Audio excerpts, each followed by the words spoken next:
So the question was asked, why is it such a big deal for human beings to be gay when it seems like it's okay for animals and insects, different things out in the wild to do things like that? And it's a good question. I understand the question. I'm going to do my best not to preach us into Friday, but I think we can wrap this up in about 3 verses. So it's going to come from Genesis chapter 1, verses 24 through 27.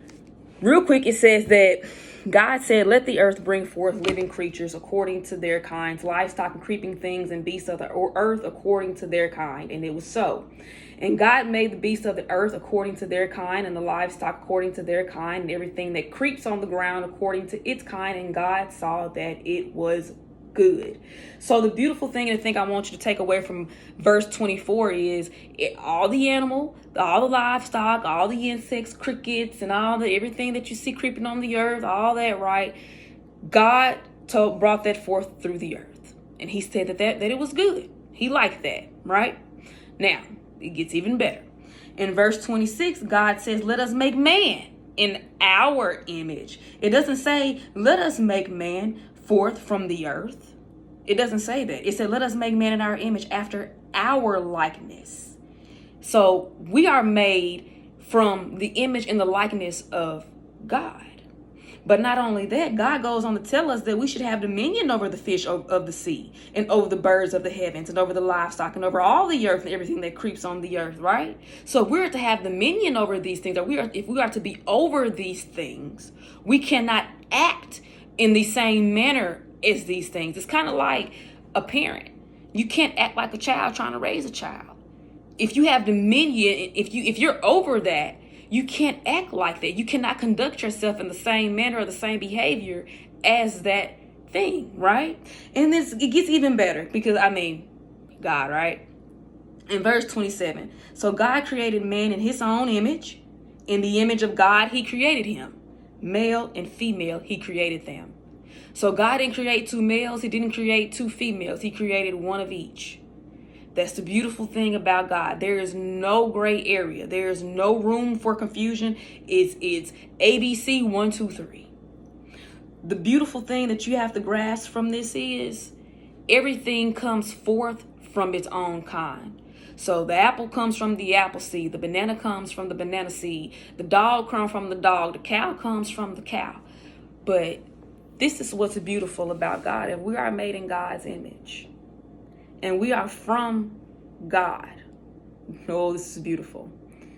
When we come into the world and we come into this fallen world of sin, remember that we have to be born again, right? So when you come into this world, we have unfortunately taken hold of this seed of sin. And we need to be born again to receive the seed of Christ so that we can walk and be like him in his likeness and in his image, not in the likeness and in the image of the world where it has they don't have any consequences behind anything. They don't have any accountability. It's every man for himself. There's no morals. There's no values. There's no rules. There's no laws, no statutes, no nothing. It's just do what thou wilt in the nature and in the wild and in the world.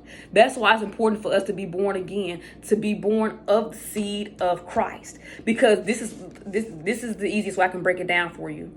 Human beings and everything else that was created, right? The birds, everything that's in the sea, everything that's in the ground, from worms to crickets to you name it, all created by the same 2 hands, right? All created by the same workman. Beautiful, same workmanship of God. We were all created by God, but we were not all created for the same purpose.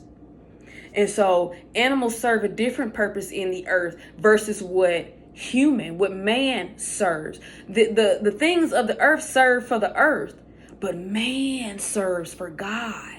That's our purpose. So we can't act and do the things that they do in the wild. That's not us. That's not how God designed us. God designed us in his image. We're after him and his likeness in his image. We're not after the likeness and after the image of birds of the air and things of the sea. We are over those things, but we are not like them. And even with things that are in the nature and in wild, Oh, I love this about God because he does not contradict himself. Even with something as simple as a clownfish that can be born female and then later adapt and change some kind of way because that's how God is into a male. Even with that, even with insects and animals that are hermaphrodites, they carry sperm and they carry egg. They cannot procreate or create with the same sex, or they can't do it. That's not how God made. That's not how he designed it. So I love this question. It is a good question. That was a thought that I had when I was in the world as well, but I hope that I was able to break this down as best as I could. Please keep asking questions. I love when you guys ask questions. If I don't know it, I will do my best to go to the one who does. Amen. So I hope that this helped somebody today.